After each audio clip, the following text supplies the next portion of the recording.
మన ముఖ్యమంత్రి గారు అమెరికా పోవటానికి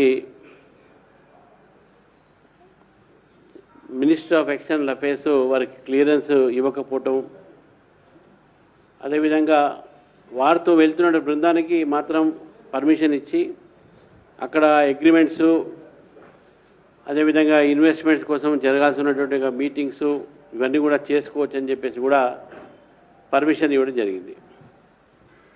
ఇదేదో రాజకీయపరమైనటువంటి ఒక నిర్ణయం అనేది కొంతమంది కాంగ్రెస్ పార్టీ వాళ్ళు మాట్లాడుతూ ఉన్నారు. దీని వెనుక ఎటువంటి రాజకీయం లేదు. ముఖ్యంగా ఎవరైనా ముఖ్యమంత్రిగానే, రాష్ట్ర మంత్రిగానే, కేంద్ర మంత్రిగానే విదేశాలకు సంబంధించినటువంటి ఏదైనా ఇట్లా పోతే వారికి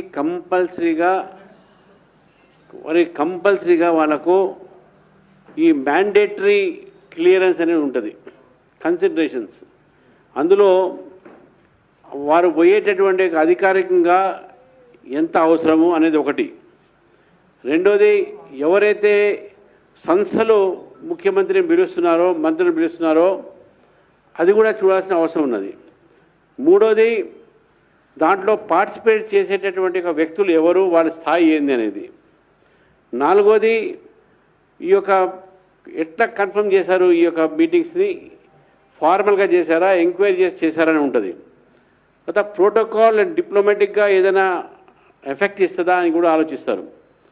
సెక్యూరిటీ అరేంజ్మెంట్స్ ఉన్నాయా లేదా, ఇవన్నీ కూడా ఉంటాయి. తర్వాత ఆ దేశంతో భారతదేశ ఒక సంబంధాలు, సత్సంబంధాలు ఉన్నాయా, లేకుంటే విపరీత సంబంధాలు ఉన్నాయని చెప్పి చూస్తారు. తర్వాత ఫారెన్ హాస్పిటాలిటీ, అంటే అక్కడ ఏ విధంగా వారిని రిసీవ్ చేసుకుంటారు, ఎఫ్సిఆర్ఏ రిలేటెడ్ ఏదైనా కేసెస్ ఉన్నాయా అని చెప్పేసి కూడా ఇష్యూస్ని అడుగుతారు. ఇది బేసిక్గా ఈ కన్సిడరేషన్స్లో ఎవరైనా ముఖ్యమంత్రి గారు పోతే, ఈ కానీ మినిస్టర్స్ పోతే ఈ కన్సిడరేషన్ మీద మినిస్టర్ ఆఫ్ ఎక్స్టర్నల్ అఫేర్స్ వారికి పోవాలా వద్దా అని గైడ్లైన్స్ ఇస్తారు. మరి ఇటువంటిది ఇప్పుడే జరిగింది అని మీరు భావించవచ్చు. కాదు. తరుణ్ గొగోయ్ గారు కాంగ్రెస్ సీఎంగా ఉన్నప్పుడు 2012లో యునైటెడ్ స్టేట్స్కు, ఇజ్రాయిల్ అదేవిధంగా పోతున్న సమయంలో అప్పుడు యూపీఏ గవర్నమెంటే వారికి పర్మిషన్ ఇవ్వలే. తరుణ్ గొగోయ్ 2012లో. అదేవిధంగా అర్జున్ ముండా బీజేపీ సీఎం, అప్పుడు జార్ఖండ్, అప్పుడు యూపీఏ ప్రభుత్వం ఉండే, వారు థాయిలాండ్ పొలిటికల్ క్లియరెన్స్ డినై చేసింది కాంగ్రెస్ పార్టీ అప్పుడు. అంతెందుకు నరేంద్ర మోదీ గారు అమెరికా పోవాలన్నప్పుడు ఇస్తే ఇదే కాంగ్రెస్ ఎంపీలు, కాంగ్రెస్ ప్రభుత్వం వీసా ఇవ్వొద్దని చెప్పేసి ఈయనకు అని చెప్పేసి రాసింది కాంగ్రెస్ ప్రభుత్వం. కాబట్టి ఇందులో ఎటువంటి రాజకీయమైన కోణం లేదు.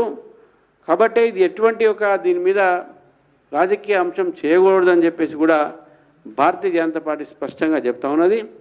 అదేవిధంగా ఈ యొక్క సంబంధించినటువంటి దాంట్లో మోదీ గారి యొక్క ఏదైతే వీసాని ఏ విధంగా వీళ్ళు రాకుండా చేసే ప్రయత్నం చేసే ఒకసారి వాళ్ళు గుర్తు చేసుకోండి. ఇది కొత్త విషయం కాదు. అయినా రేవంత్ రెడ్డి గారు వారు గతంలో కూడా వెళ్ళారు, ఎప్పుడు ఆపలేదు.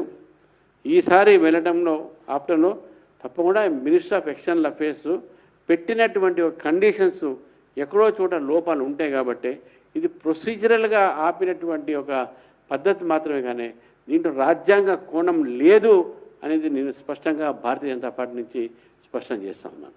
ధన్యవాదాలు. ఇంకోటి, ఈరోజు నీట్ సంబంధించినటువంటి చాలామంది విద్యార్థులు వారి యొక్క తల్లిదండ్రులు రావడం జరిగింది. నీట్ రాసిన తర్వాత 4.5 సంవత్సరాలు మెడిసిన్ చేస్తారు, 4.5 సంవత్సరాలకు ఫీజు కడతారు. కానీ కొన్ని ప్రైవేట్ కాలేజెస్ 5 సంవత్సరాలకు ఫీజు, ఎందుకంటే ఫీజ్ అండ్ అడ్మినిస్ట్రేషన్ కమిషన్ ఏదైతుందో, Telangana admission and fee regulatory commission, వారు 5 ఇన్స్టాల్మెంట్లో 4.5 సంవత్సరాలు ఫీజు కట్టమన్నారు. కానీ ప్రైవేట్ కాలేజెస్ కొంతమంది దాన్ని 5 ఇన్స్టాల్మెంట్ 5 సంవత్సరాలు తీసుకుంటున్నారు. దాని ద్వారా దాదాపు ఒక్కొక్క పేరెంట్స్ దగ్గర 13 లక్షల నుంచి 20 లక్షల దాకా ఎక్స్ట్రా అమౌంట్ కలెక్ట్ చేస్తూ ఉన్నారు. మన chairman Telangana admission fee regulatory commission వారు జస్టిస్ గోపాల్ రెడ్డి గారు కూడా ఒక ఆర్డర్ ఇచ్చారు, ఈ ఫండ్స్ ఎక్స్ట్రా కలెక్ట్ చేసిన రిఫండ్ చేయమని చెప్పేసి. అదేవిధంగా హైకోర్టు కూడా ఒక ఆర్డర్ ఇచ్చింది, ఎవరైతే స్టూడెంట్ దగ్గర అయితే ఎక్స్ట్రా కలెక్ట్ చేశారో అదంతా కూడా వాపస్ చేయమని చెప్పేసి కూడా. ఈరోజు భారతీయ జనతా పార్టీ నేను మళ్ళీ డిమాండ్ చేస్తూ ఉన్నాం, హెల్త్ సెక్రటరీ గారు ఎవరెవరైతే స్టూడెంట్స్, అదేవిధంగా డైరెక్టర్ మెడికల్ ఎడ్యుకేషన్ కూడా, హెల్త్ మినిస్ట్రీ కూడా స్టేట్ గవర్నమెంటు ఎవరెవరైతే కాలేజెస్ ఏవైతే ఇన్స్టిట్యూషన్స్ ఎక్స్ట్రా ఫీజు కలెక్ట్ చేయడం జరిగిందో వారికి వెంటనే admission fee regulatory and admission commission ఒకటి, హైకోర్టు ఒకటి, ఈ రెండు ఇచ్చినటువంటి ఒక ఆదేశ ప్రకారము వారికి రిఫండ్ చేయాల్సిందిగా కూడా వారి పేరెంట్స్ నా దగ్గర అడగడం జరిగింది. తప్పకుండా మేము ఆ పేరెంట్స్ ఒక డిమాండ్తో మేము నిలబడి ఉన్నాం, నేను కూడా డిమాండ్ చేస్తా ఉన్నాను, వారి యొక్క ఫీజు వాపస్ చేయమని చెప్పేసి కూడా కోరుతా ఉన్నాం.